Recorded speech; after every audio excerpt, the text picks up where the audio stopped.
Yosua pasal 11 ayat 1-15. Bagian utara Kanaan direbut. Setelah hal itu terdengar kepada Yabin Raja Hazor, diutusnyalah orang kepada Yobab Raja Madon dan kepada Raja Negeri Simron, kepada Raja Negeri Aksaf, serta kepada raja-raja yang di sebelah utara, di pegunungan, di Araba Yordan, di sebelah selatan Kinerot, di daerah bukit dan di tanah bukit Dor, di sebelah barat, yakni raja-raja orang Kanaan di sebelah timur dan di sebelah barat, orang Amori, orang Het, orang Feris, orang Yebus di pegunungan, dan orang Hewi di kaki gunung Hermon, di tanah Mispa. Kemudian keluarlah raja-raja ini bersama-sama semua tentaranya, amat banyak rakyat, seperti pasir di tepi laut banyaknya, beserta sangat banyak kuda dan kereta. Raja-raja ini bersekutu dan datang berkemah bersama-sama dekat mata air Merom untuk memerangi orang Israel.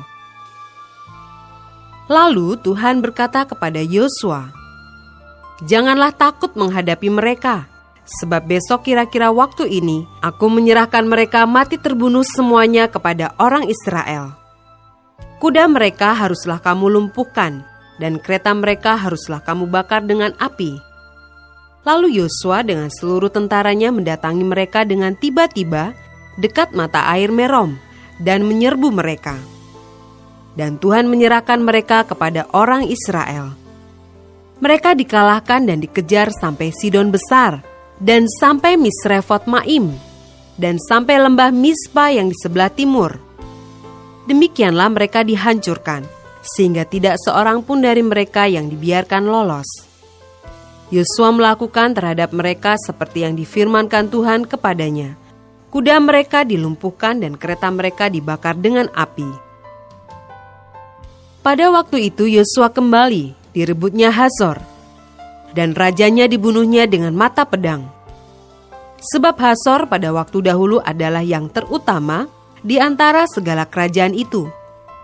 Semua makhluk yang ada di dalamnya dibunuhnya dengan mata pedang, sambil menumpas orang-orang itu. Tidak ada yang tinggal hidup dari semua yang bernafas, dan Hazor dibakarnya. Selanjutnya segala kota kepunyaan raja-raja itu dan semua rajanya dikalahkan Yosua dan dibunuhnya dengan mata pedang. Mereka ditumpasnya seperti yang diperintahkan Musa hamba Tuhan itu. Tetapi kota-kota yang letaknya di atas bukit-bukit puing tidaklah dibakar oleh orang Israel. Hanya Hazor saja yang dibakar oleh Yosua. Segala barang dari kota-kota itu serta ternaknya telah dijarah orang Israel. Tetapi manusia semuanya dibunuh mereka dengan mata pedang, sehingga orang-orang itu dipunahkan mereka. Tidak ada yang ditinggalkan hidup dari semua yang bernafas. Seperti yang diperintahkan Tuhan kepada Musa hambanya itu, demikianlah diperintahkan Musa kepada Yosua, dan seperti itulah dilakukan Yosua.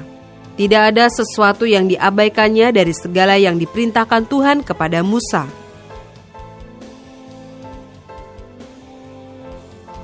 Ayat 16-23. Kemenangan-kemenangan orang Israel. Demikianlah Yosua merebut seluruh negeri itu, pegunungan, seluruh tanah Negeb, seluruh tanah Goshen, daerah bukit, serta Araba Yordan dan pegunungan Israel dengan tanah rendahnya, mulai dari pegunungan Gundul yang mendaki ke arah Seir, sampai ke Baal Gad di lembah gunung Libanon, di kaki gunung Hermon. Semua rajanya ditangkapnya dan dibunuhnya. Lama Yosua melakukan perang melawan semua raja itu. Tidak ada satu kota pun yang mengadakan ikatan persahabatan dengan orang Israel selain daripada orang Hewi yang diam di Gibeon itu. Semuanya telah direbut mereka dengan berperang. Karena Tuhan yang menyebabkan hati orang-orang itu menjadi keras, sehingga mereka berperang melawan orang Israel, supaya mereka ditumpas dan jangan dikasihani, tapi dipunahkan, seperti yang diperintahkan Tuhan kepada Musa.